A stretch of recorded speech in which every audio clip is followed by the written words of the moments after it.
મારું નામ એનાઉન્સ થયું અને હું જ્યારે સ્ટેજ ઉપર આવ્યો ત્યારે જે થોડી ઘણી તાલીઓ પડી છે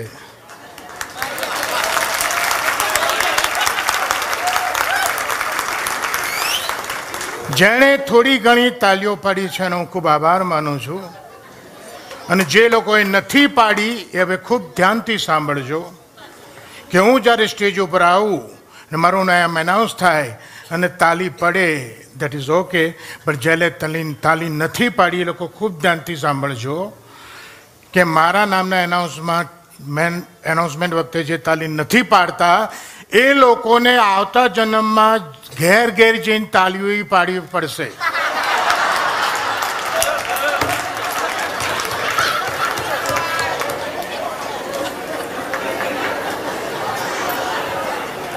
રાજુ, તે પાણી આપ્યું બદલ આભાર, પણ હું ભૂખ્યા પેટે બહુ પાણી નથી પીતો બેટા. હા વાંધો, સોરી, માફ કરજો.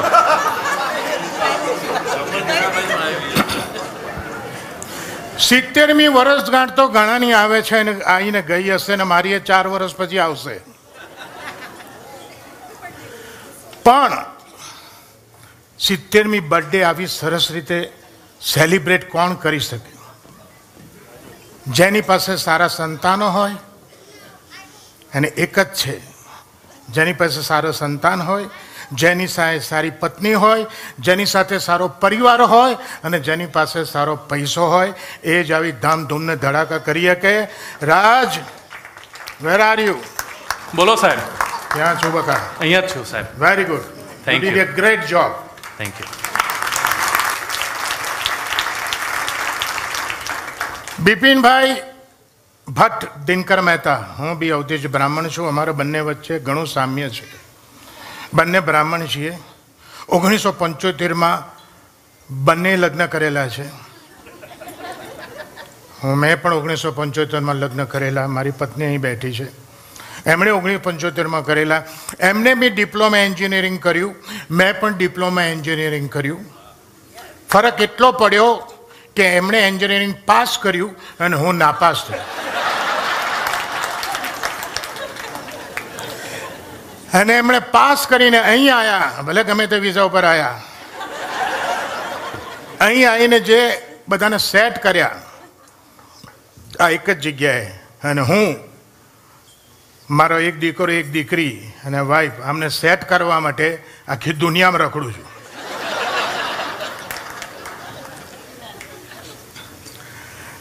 અહીંયા ઘણા ગેસ્ટ બેઠા છે. મારે એક જ વસ્તુ જાણવી છે કે કોઈ ડૉક્ટર છે અહીંયા? Is there anybody doctor? ક્યાં છે કોઈ doctor? Look, I don't have any medical problem. I just want to ask, is there any doctor here? હા, તો જે ઘણા ડૉક્ટર હોય તો રાજ, તું મને કોઈ પણ ફરમાઈશ કરીશ તો કદાચ હું ના પાડી દઈશ. હા. બિપિનભાઈ મને ફરમાઈશ કરશો તો ના પાડી દઈશ. દુર્વા ફરમાઈશ કરશો તો કદાચ ના પાડી દઈશ. અહીં બેઠેલો કોઈ પણ ડૉક્ટર મને ફરમાઈશ કરશે, હું સાહેબ ના નહીં પાડું. કારણ કે મેં નક્કી કર્યું છે કોઈ દિવસ ભગવાનને ને ડૉક્ટરને નારાજ નહીં કરવાના. એ કે ભગવાનને નારાજ કરો તો ડૉક્ટર પાસે મોકલી દે.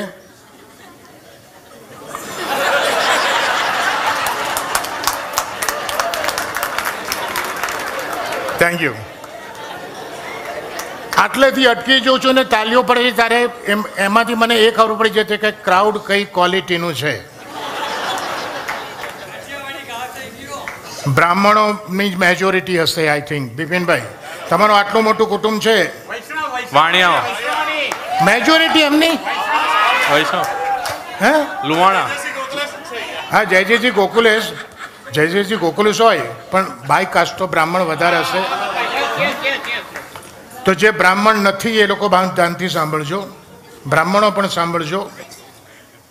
બિપિનભાઈ, કે લડને સે કોઈ વીર નહીં હોતા, लड़ने से कोई वीर नहीं होता और इबादत से कोई पीर नहीं होता. कि लड़ने से कोई वीर नहीं होता और इबादत से कोई पीर नहीं होता, ये तो बरसों की तपस्या का फल है, वरना ऐसे वैसे कोई ब्राह्मण नहीं होता.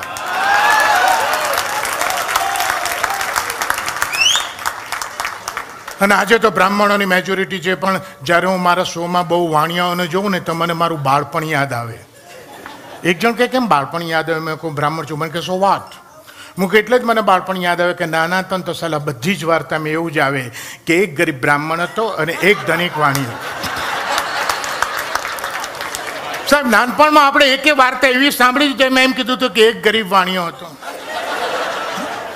ધનિક બ્રાહ્મણ તમે બહુ જોયા, ગરીબ વાણીઓ હજી મેં નથી જોયો. વાણિયા બામણ પટેલ બધા હ્યુમન બિંગ છે, તો વાણિયા અને બ્રાહ્મણમાં ફરક શું છે જે મેં જોયો છું કહું છું. વાણિયાને સાહેબ કોઈ પણ વસ્તુ કરતા પહેલા ખબર પડે કે આ ના કરાય, અને બ્રાહ્મણને કર્યા પછી ખબર પડે કે આમાં નહોતું પડવા જેવું, આમાં ખોટા હલવાણા. હું જઉં એમ તમે વાણિયા છો?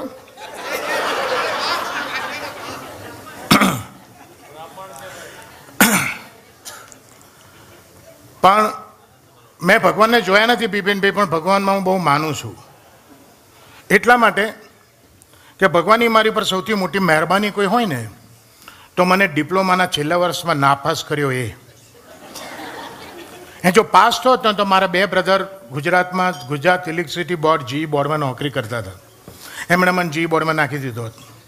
એ ગોંડલ ધોરાજી જેતપુર ઉપરેલા બોડેલી બોચાસણ સુરત નવસારી વલસાડ વાપી બદલીઓ થતી હોત. ખેડૂતોના લોહી પી 2 નંબરના પૈસા ભેગા કર્યા હોત. એના કરતાં નાપાસ થયો અને ભગવાને એવી સરસ લાઈન હાથમાં આપી દીધી કે જે કમાયો લોકોને ખુશ કરીને કમાયો, અને બોડેલી બોચાસણ સુરત નવસારી નહીં પણ અડધી દુનિયા ફેંદી નાખી, લોકોને હસાઈ અને ખુશ કર્યા છે. કોઈનું લોહી પીધું નથી.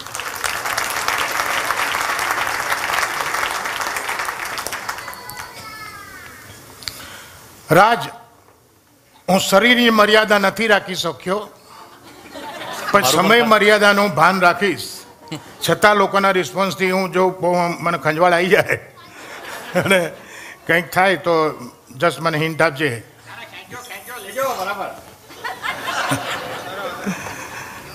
વાહ. હમણાં હું અમેરિકા હતો અને છેલ્લા 10 વર્ષથી બિપિનભાઈ, આમ તો 87માં પહેલી વાર અમેરિકા આવ્યો, પણ છેલ્લા 10 વર્ષથી હું એવરી યર આવું છું. આજે છોકરું રડ્યું એને લઈને એના પપ્પા જાય છે, એના પપ્પા છે, પપ્પા જોવા અમેરિકામાં બધે જોયું છે. છોકરું રડે એટલે માં પડી જ રે, બાપો છે ને લઈને બહાર જાય.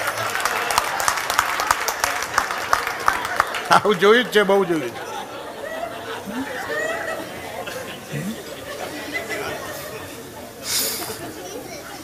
છેલ્લા 10 વર્ષથી હું અમેરિકા આવું છું સાહેબ. મારી એરલાઇન્સ ફિક્સ છે, એર ઇન્ડિયા. અમદાવાદથી ડાયરેક્ટ એર ઇન્ડિયા. એટલે ઘણા કહો તો બીજી એરલાઇન્સ છે, ટિકિટ સસ્તી, સર્વિસ સારી, તો 10 વર્ષથી દિનકરભાઈ એર ઇન્ડિયાને કેમ ચોંટી રહ્યા છો? મેં કે એકલી એર ઇન્ડિયામાં જ મારી ઉંમરની એર હોસ્ટેસ હોય છે.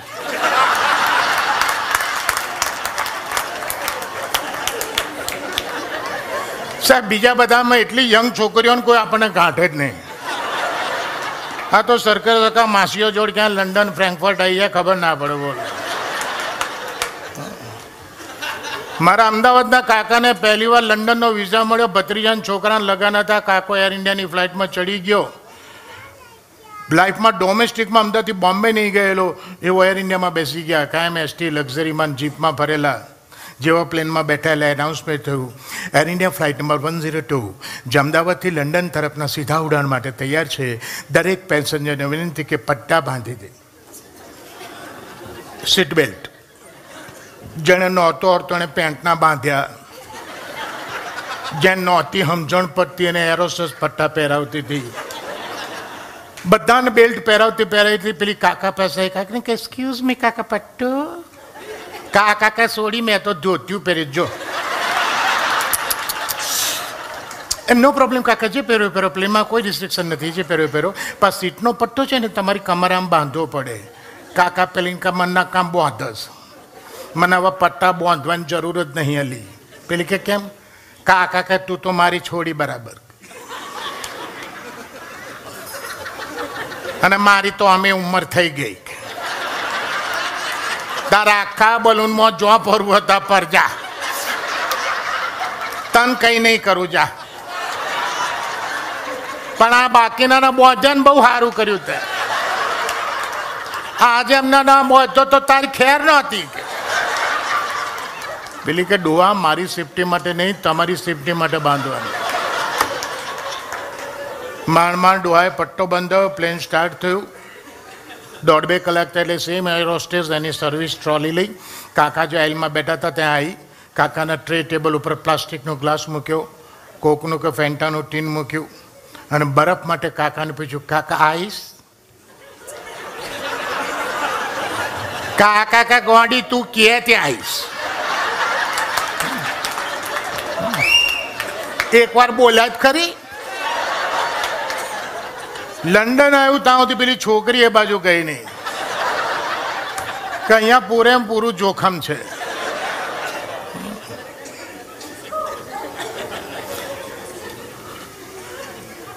આ તમે બધા કેનેડામાં છો, અમેરિકાથી ઘણા આવેલા છે અને રાજ બી અમેરિકા છે. અમેરિકામાં રહેતા લોકો એવું માને છે કે કોલંબસે અમેરિકા શોધ્યું એટલે એ લોકો અમેરિકામાં સેટ થયા. પણ કોઈને અમેરિકામાં કોઈને ખબર નથી કે કોલંબસ અમેરિકા કેમ શોધી શક્યો. કોલંબસ અમેરિકા કેમ શોધી શક્યાનું કારણ તમને ના ખબર હોય તો કહી દઉં. એની વાઈફ ગુજરાતી નહોતી એટલે. જો એની વાઈફ ગુજરાતી હોય ને તો બહાર નીકળતા જ પેલા મગજની નસ ખેંચે તરત, એ હોંભળો ક્યાં જાઓ છો? બીજું કોણ આવે છે? મને કેમ લઈ નહીં જતા? તારે રહેવાને ક્યાં? પાછા ક્યારે આવશો?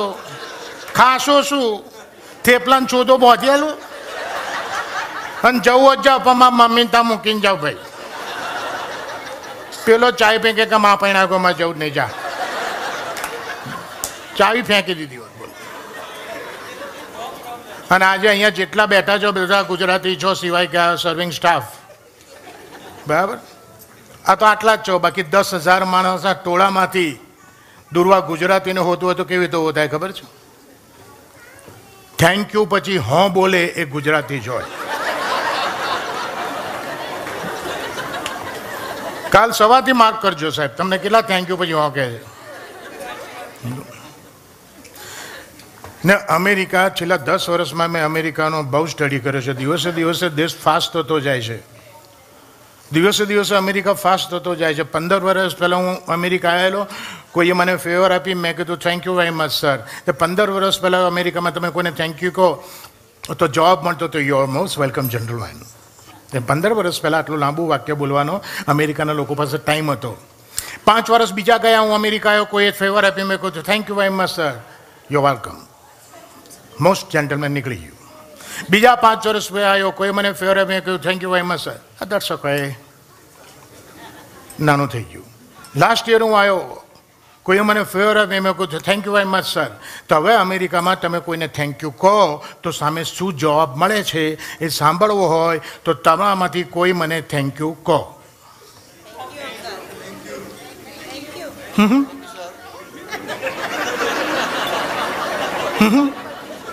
હવે બોલવાનો ટાઈમ નથી.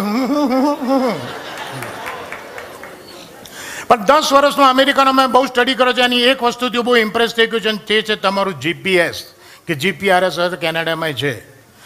દરેક ઇન્ડિયનની ગાડી એટલે જીપીએસ નેવિગેટર નવી ગાડીમાં બિલ્ટ ઇન આવે છે. જૂની ગાડીમાં $150 થી $500 લઈને હલવાઈ દેવું પડે, ભરાઈ દેવું પડે. અને અમેરિકા કે કેનેડા હોય, દરેક ઇન્ડિયનની ગાડીમાં, એમાં ગુજરાતીની ગાડીમાં સાહેબ 2 જીપીએસ હોય. એક સામે ચોંટાડેલું, એક બાજુમાં બેહાડેલું.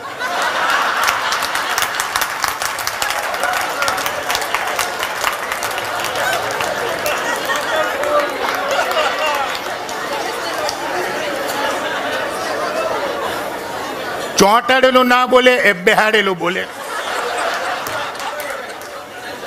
બેહાડેલું બોલે, ચોંટાડેલું ના બોલે. ચોંટાડેલું ડિરેક્શન જ આપે, બેહાડેલું સલાહ સૂચના શિખામણ બોધપાઠ બધું.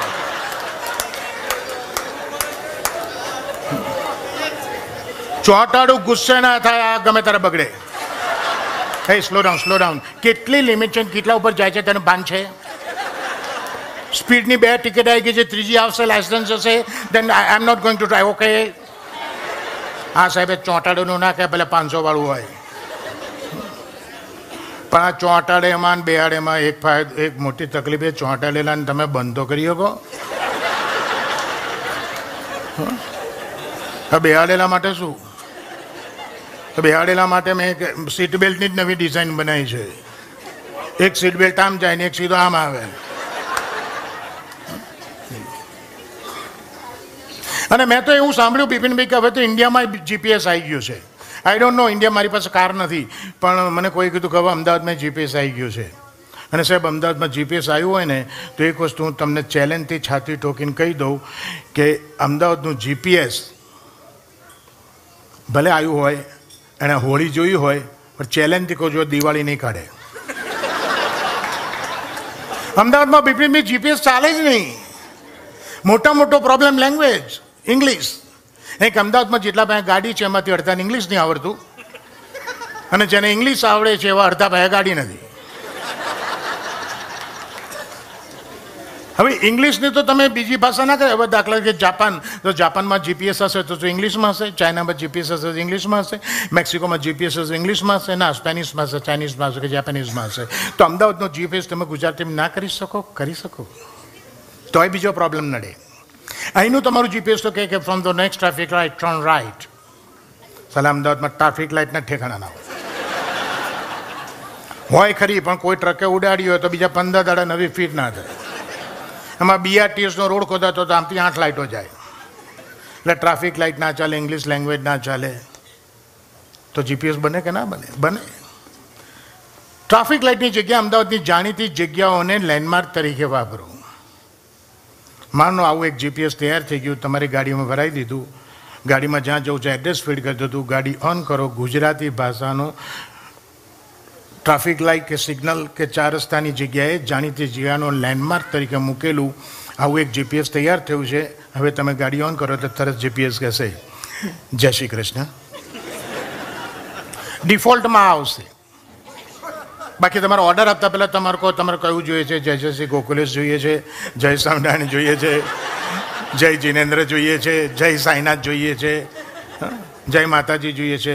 એ પહેલેથી ઓર્ડર આપો તો એ બનાવી આપે, અઠવાડિયું વધારે લાગે. ગાડી ઓન કરેલો જીપીએસ તરત કહેશે 1000 મીટર આગળ જઈને રાયપુર ભજીયા હાઉસથી જમણી બાજુ વળો. બીજા 1200 મીટર આગળ જઈને દાસ ખમણથી ડાબી બાજુ વળો. બીજા 800 મીટર આગળ જઈને ઝવેરિયન કંપનીથી જમણી બાજુ વળો. અને માત્ર 600 મીટર આગળ જઈને ZBlueથી ડાબી બાજુ વળો. હવે તમારું અહીંનું કે અમેરિકાનો જીપીએસ તો કહે કે from the next traffic light turn right, અને તમે ભૂલથી ટર્ન લેફ્ટ લઈ લીધું તો જીપીએસ તરત કહે રીકેલ્ક્યુલેટિંગ, મીન્સ રીકેલ્ક્યુલેટ કરીને તમને સાચા રૂટ ઉપર લાવે. અમદાવાદના જીપીએસ તમને કીધું કે 600 મીટર આગળ જઈને ZBlueથી જમણી બાજુ વળો, અને તમે ડાબી બાજુ વળ્યા. રીકેલ્ક્યુલેટિંગમાં પરિણામ ગયું જીપીએસની ખોપડી ફરે. જીપીએસ બિપિનભાઈ ગુસ્સે થઈને ગાળો બોલે, તરત જીપીએસ ગુસ્સે થઈને ગયા ઘોડીના બેરો છું હું તો બાપા નોકર છું, બધું બોલ કરું. ડાબા જમણાનું ભાન નહીં પતા, મા પૈણા ગાડી લઈને નીકળી છું. ચાલ ખૂણા મૂકી ચાલ હેન. સાહેબ જીપીએસ બંધ થઈ જાય. એમાં તમે એડ્રેસ નાખ્યું હોય અમદાવાદની કોઈ પોળનું કે શેઠની પોળ, ડાળની પોળની અંદર, તો ડાળની પોળ આવે એટલે તારે જીપીએસ કે ડાળની પોળ આવી ગઈ, શેઠની પોળ જાતે શોધો. પોળ નાની હોવાથી અમારું નેટવર્ક કામ આપશે નહીં, માફ કરશો, જય હિન્દ. આમ કરીને સાહેબ જીપીએસ ઓલવાઈ જાય.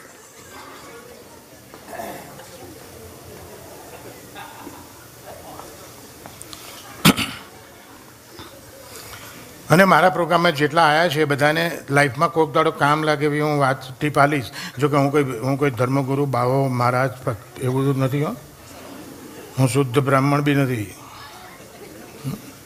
ઘણા મને આ રાજ મને ગઈકાલ કહેતો હતો કે અંકલ તમારા માટે ખુરશી મૂકું. મેં કેમ? મેં કહ્યું આટલું હેવી બોડી છે, તમે ની રિપ્લેસ કરાયેલા છે, તમને પગે દુખતું હોય. મેં કહું ના, હું ઊભા જ પ્રોગ્રામ આપીશ. મેં કહ્યું બેસીને પ્રોગ્રામ આપો ને બી કમ્ફર્ટેબલ. મેં કહું બેસીને પ્રોગ્રામ આપો ને રાજ, પછી કલાકાર જેવું ના લાગે, પછી કથાકાર જેવું લાગે. તો કે કલાકાર ને કથાકારમાં ફરક શું? 2.5 કલાક જૂઠું બોલે કલાકાર અને અઠવાડિયું જૂઠું બોલે કથાકાર.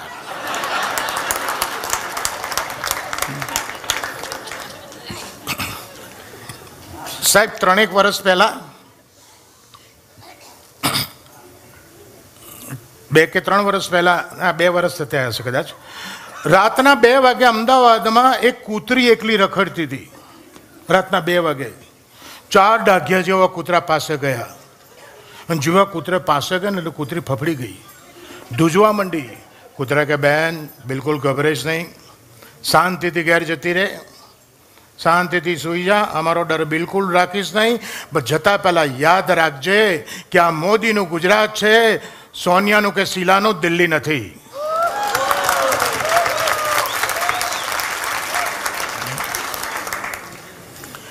અને વેધરમાં જે અનએક્સપેક્ટેડ ચેન્જીસ આવે છે, 2 વર્ષ પહેલાં સેન્ડી આવ્યું, 4 વર્ષ પહેલાં કંઈક કેટરીના આવ્યું, તો 5 વર્ષ પહેલાં જાપાનમાં સુનામી આવ્યું.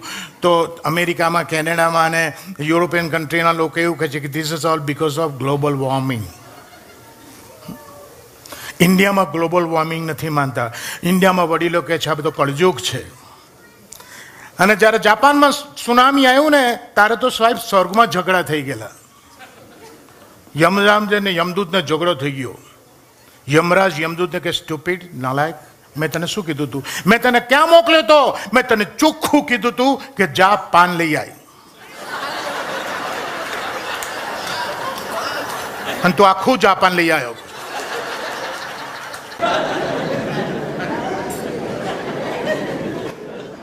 પણ ઇન્ડિયા નથી માનતા ગ્લોબલ વોર્મિંગ. ઇન્ડિયા માટે નવો શબ્દ છે. વડીલો તેવું કહે છે કે આ બધું કળજુગ છે. કળજુગ આ બધું બતાવે છે કે હિમાચલ પ્રદેશ, પેલા ઉત્તરાખંડમાં જે ગયા વર્ષે થયું અને આવું બધું જે થતું હોય છે.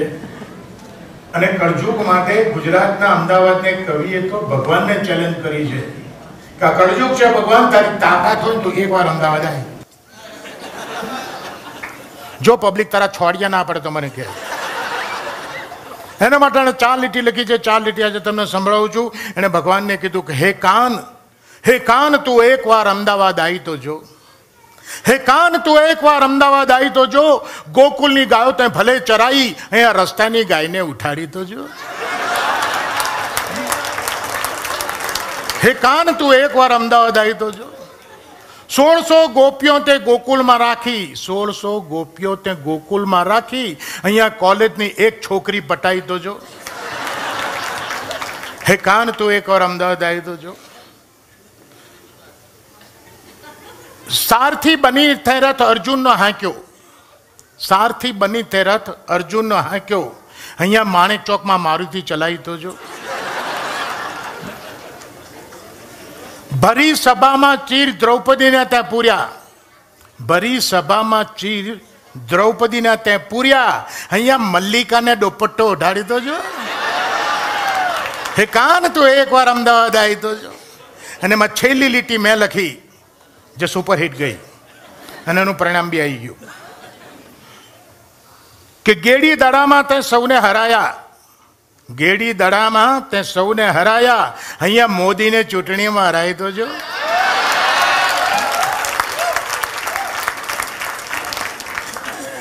સાહેબ, જેમ મેં મારામાં અને બિપિનભાઈમાં જે સામ્ય છે મેં કહી દીધું, એ તે મારામાં અને મોદીમાં પણ સામ્ય છે.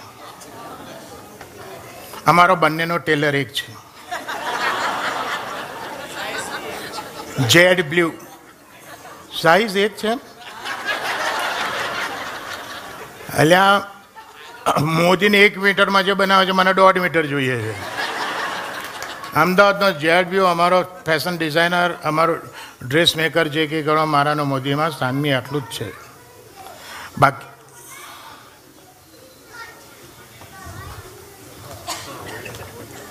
આ ટોણિયાટોની વાતો સાંભળવા જોઈએ છો. આ નાનું છોકરું નાની ઉંમર બોલતું થઈ જાય ને તમારે બહુ ધ્યાન રાખવું પડે.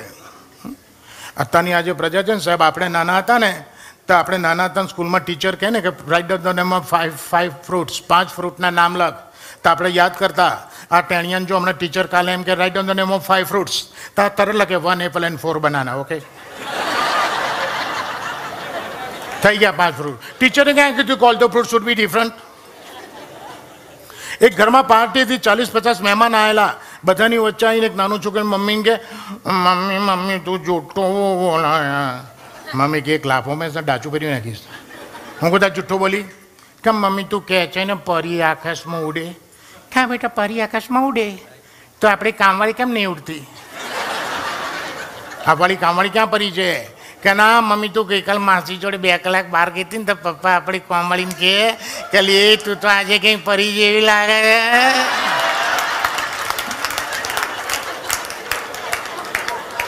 એની મમ્મીએ માથા પર એ અમદાવાદની.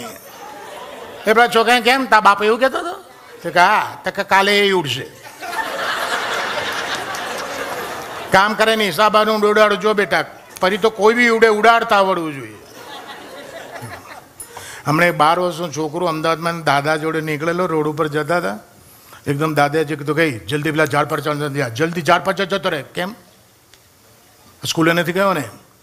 તા ક્લાસ ટીચર સામે જ આવે છે, કાલે એવી પનિશમેન્ટ આપશે. શું કહે દાદા તમે ઝાડ પર નથી જાઓ, તમે જલ્દી જતા રહો. તો કેમ? મેં સ્કૂલમાં ફોન કરીને કીધું કે મારા દાદા ગુજરી ગયા ને તો આજ નહીં આવું.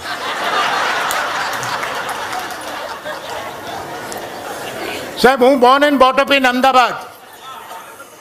સાહેબ અમદાવાદ માટે એવું કહેવાય છે કે અમદાવાદીને કોઈ બનાવી ના જાય, અને અમદાવાદીને કોઈ બનાવી જાય ને મહેસાણીઓ ના હોય. મહેસાણીઓનો કોઈ ક્લાસ નહીં. અમદાવાદ અને સિંધી નહીં. અમદાવાદીને કોઈ બનાવી જાય ને તો એ અમેરિકાનો જ હોય, કેનેડા આવતો હોય, અને આ બિપિનભાઈનો છોકરો જ હોય, અને આ રાજા જ હોય. લાસ્ટ યર આવ્યો હતો બિપિનભાઈ, લાસ્ટ યર મારે ઘેર અમદાવાદ. મેં અંકલ તમારું કામ છે. મેં કહું બોલ બેટા. એ તમે કપડાં ક્યાં સીવડાવો છો? તમે કપડાનું ફિટિંગ પેટર્ન સ્ટાઇલ બહુ ફાઇન હોય છે. મને તમારા ટેલરનું એડ્રેસ આલો, મારે સીવડાવવા છે. મેં કહું મારા ટેલરનું એડ્રેસ એક જ શરતે આપીશ. તમે કશું મૂકું તારે અને મારું એડ્રેસ નહીં હાલવાનું. એટલે સમજી ગયો કે અમને પૈસા બાકી છે. મને કહ્યું કે અંકલ તમારું એડ્રેસ નહીં આલું, પણ મને એનું એડ્રેસ આલો. તો મેં મારા ટેલરનું એડ્રેસ આલ્યું. હા ત્યાં ગયો સવારમાં જઈને કે પેન્ટની સિલાઈ કેટલી લો છો? પહેલે કીધું 500, 500. અને ચડ્ડીની? તો કે 250, 250. આ કે 10 ચડ્ડી સીવડાવી માપ લઈ લો બોસ. દરજી મેજર ટેપ લઈને આવ્યો, આમ કમર માપી, લંબાઈ માપતો તો રાજકા લંબાઈ આટલે ઉધી. હે તે કા લંબાઈ છે કું? કે કેમ? કે અમે કેનેડામાં એવડી જ પહેરીએ. 250માં પેન્ટ સીવડાઈ ગયો. સાહેબ બીજે દાડે પેલા બોર્ડમાં દીધું ચડ્ડી નહીં સીવતા, ચડ્ડી આજથી બંધ. અઠવાડિયા પછી હું કહું મને ના પડતી, મને કે પેન્ટ સીવીને કે આપી આલું, બાકી ચડ્ડી બંધ. સાહેબ હું અમદાવાદી છું, અમદાવાદની ઘણી વાતો છે મારી પાસે, પણ રાજે મને અમુક વસ્તુઓની ખાસ ફરમાઈશ કરી છે, એટલે હું એ ફરમાઈશો 100% પૂરી કરીશ. અને વર્લ્ડમાં કોઈ પણ એક જ ભાષામાં જો સૌથી વધારે જોક હોય ને તો આપણી ગુજરાતી ભાષામાં છે. અને ગુજરાતી ભાષામાં આટલા બધા જોક કેમ છે? ગુજરાતી ભાષા સાહેબ એક નથી. તમે સુરતથી સૌરાષ્ટ્ર ટ્રેનમાં, ટેક્સીમાં, મોટરમાં, ખટારામાં, મોડ ઓફ ટ્રાવેલિંગ ગમે તો હોય, જેટલા પ્રાંતમાંથી તમે પસાર થાવ છો એ દરેક જગ્યાએ જુદી જુદી ગુજરાતી બોલાય છે. એમાંથી કેવા જોક થાય છે. હું તમને બધા પ્રાંતની વાત નહીં કરું, થોડાક નમૂના બતાવું છું. શરૂઆત કરીએ આપણે સુરતથી. તો સુરતી માટે એવું કહે છે કે સુરતી લોકો ગાળો બહુ બોલે, એટલે તો સુરતને રેડિયો સ્ટેશન નથી આવ્યું. રાજકોટ, અમદાવાદ, વડોદરા, ભુજ એને બધાને રેડિયો સ્ટેશન. સુરતને કેમ નહીં હલાય જ નહીં. રેડિયો ખેલો ને આવડી આવે. બીજું સુરતી ભાષાની ખૂબી એ છે કોઈ સુરતી સ નહીં બોલે. સ આવે ત્યાં શું બોલે? હા. આપણે ત્યાં પછી પૂછ્યું ક્યાંથી અટકે? હુરતથી. ક્યાં જવાના? અટકે નવહારી. સુરતમાં રહેતો સુરતી સનો અ તો ચાલે, પણ 15-20 વર્ષથી અમેરિકામાં રહેતા સુરતીઓ ઇંગ્લિશમાં સ આવે ને એનો અ કરે. બિપિનભાઈ હું 2 વર્ષ પહેલાં સેન્ટ લુઈસમાં એક સુરતીને ત્યાં ઉતર્યો હતો. મેં વાતમાં પૂછ્યું, મૂકું મધુભાઈ હે તમે ને ભાભી 2 જણા જોબ કરો તો નાના બાબાને કાં મૂકો? તે કે બેબી હિટિંગમાં. તો હું હલવા મૂકું રૂમ હીટિંગ વોટર હીટિંગ આવું સાંભળ્યું પછી બેબી હીટિંગ ક્યાંથી આવ્યું એટલે મેં પાછી આગળ જ લઈ મૂકું અમેરિકન જે જોબ કરે બધા એમના છોકરાને બેબી હીટિંગમાં જ મૂકે તમને કે ઇટ ઇઝ નોટ નેસેસરી પાછા 2 સામટા આવ્યા રાતના વીસીઆરમાં કેસેટ ભરાઈ મૂકું કહું પિક્ચર લાવેલા મને કે હિલ હિલા મેં આ કોઈ નવું લાગે છે બોસ ચાલુ ત્યારે ખબર પડી કે તો બચ્ચોનો સિલસિલા બધા હવે સુરત છોડીને આપણે ચરોતરમાં એ ખેડા જિલ્લો નડિયાદ ધર્મદ ડબાણ પાટણ સુધીતા બોરસદ કરમસદ વસો આ બધા ગામો ત્યાંના સાહેબ સૌથી વધારે ગુજરાતીઓ પરદેશમાં ગયા હોય ને તો ચરોતરના ગયા છે અહીંયા ઘણા હશે આફ્રિકામાં તો થપ્પી હતી થપ્પી પછી ઈદી મને કાઢ્યા અડધા ગયા લંડન અરે ના અડધા નહીં 90% લંડન ગયા 5% ઇન્ડિયા 5% કેનેડા ગયા બીજા છૂટા જવા કે મેં જઈ ગયા ચરોતરની ભાષાનો નવું આપું અહીંયા ભલે ચરોતરના લોકો બેઠા હોય સાહેબ મને એક સિંગર એવો બતાવો જેણે ગુજરાત લેવલે નામ કર્યું ઇન્ડિયા લેવલે નહીં ઓકે ગુજરાત લેવલે અને ચરોતરનો હોય એક નંગ નહીં મળે કેમ શું ચરોતરના છોકરાઓને ગાતા નહીં આવડતું છોકરાઓને ગાતા નહીં આવડે છે દે આર ગુડ સિંગર પણ એ લોકોનું લેવલ નથી બનતું because of the language Hindi પિક્ચરનું ગાય રાજી પણ શબ્દો ચરોતો ન વાપરે મારે તે છોકરાઓને એમ કેમ વોઇસ ઓફ કિશોર કુમાર પણ પેટલા જ હું તું બોલે એટલે માન લેવાનું તું મને એકાદ લીધી સંભળાય મને સારું લાગશે તમને જ બોલાવીશ હવે એના દુશ્મન પિક્ચરની કવાલી ગાઈ જો શબ્દો કયા વાપર્યા वादा तेरा वादा दामन में तेरे फूल है कम और कोटा है जियादा दामन कोटा जो तो लेमड़ो पेपड़ो ओवर ને એવું નથી છોકરો જેવું ગાય 2 જણા છોકરો છોકરી 2 ડ્યુએટ ગાતો તો 2 એવું ગાય છોકરો કે આંખો મેં બાત હોને દો છોકરી કે મુझको अपनी बाहों में सोने આંખો દોમન કોટા જોતો લેમડો પેપડો ઓવર હવે આ જોતો લેમડો પેપડો આંખો દોમન કોટામાં વાતો કરતો હોય અઠવાડિયે નાતો હોય 3 દાડે વાળ ઓળતો એવા કોઈ છોકરાના તકદીર પલટાઈ જાય એના કોઈ મામા માસી સગાવાલા એને મોમ્બાસા એન્ડોલા કેન્યા જામરા દારેસલામ નાયરોબી નકુરુ કેરીચો એલ્ડોરેટ ટૂંકમાં એને આફ્રિકા બોલાવી લે ઈસ્ટ આફ્રિકા 2.5-3 વર્ષની જ્યારે પહેલી વાર આવે ને ઇન્ડિયા સાહેબ જોવા જેવો થઈ ગયો હોય ધાણીમાંથી પોપકોર્ન થઈને પાછો આવ્યો એ આંખો દોમન કોટા ત્યાંની ભાષા એની ભાષા મૂકીને આવ્યો પણ ત્યાંથી જ આફ્રિકાથી જે ભાષા શીખીને આવ્યો હોય એ આપણી જોડે બોલે અડધું અંગ્રેજી અડધું ગુજરાતી એ કેવું લાગે જે દેશમાં પેદા છે દેશને ગાળો દે જે ભાઈબંધોને અડધી રાતે 40 પૈસાની ચા પીતી છે ભાઈબંધોને ગાળો દે કોણ બોલ્યો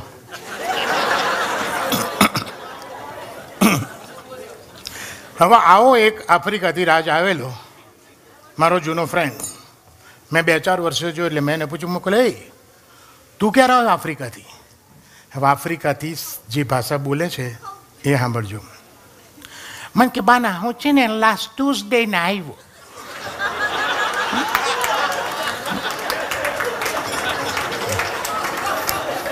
આપણે કે ફાઇન ચલો લાસ્ટ ટ્યુઝડે આવ્યો very good after following to came here હવે પ્રોગ્રામ શું છે કેટલું રોકાવાનો છું Actually, you know what happened, Bana? I was supposed to for 3 months.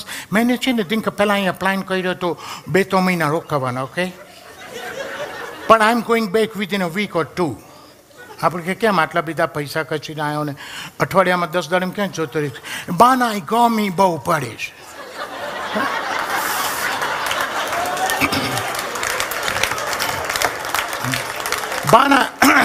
બાના એ ગમી બહુ પડે છે India is bloody two heart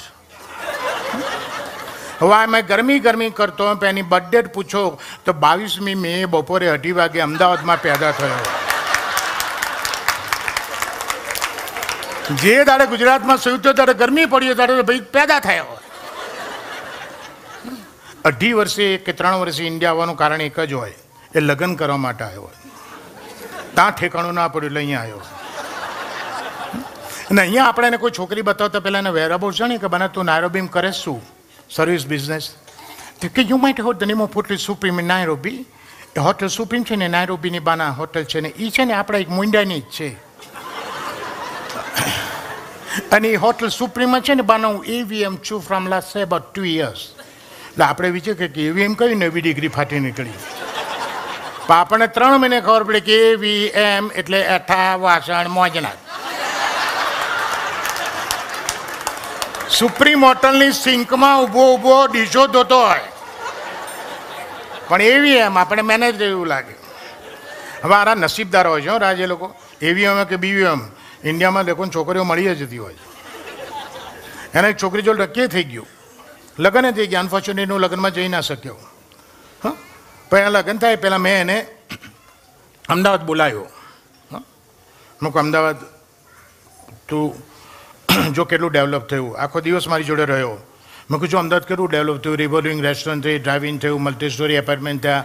અમદાવાદનું ડેવલપમેન્ટ તને કેવું લાગ્યું? મેં કે ઓકે ફાઇન. આ બિલ્ડિંગો ભલે છે ને તમે બાંડા બિલ્ડઅપ કર્યા હોય, યુ નો ફાઇન ગુડ. બાના લોકોમાં કાંઈ ડેવલપમેન્ટ નથી આવ્યું. લોકો ન્યાના ન્યા જ છે કે ગમે ત્યાં પાનકેન પિચકારીઓ મારે છે. કેટલું ડર્ટી કરી મેલે છે. તમે આફ્રિકામાં થૂંકો તો ઓલો અસ્કારી ઓલો કાળીઓ તમને ઝાલી જાય. અને આ કેટલું ડર્ટી કરી મેલો છે. હવે એને બધું ડર્ટી લાગતું હોય પણ એની માં સોજિત્રામાં ભેંસના પોદળા ઊંચકતી હોય.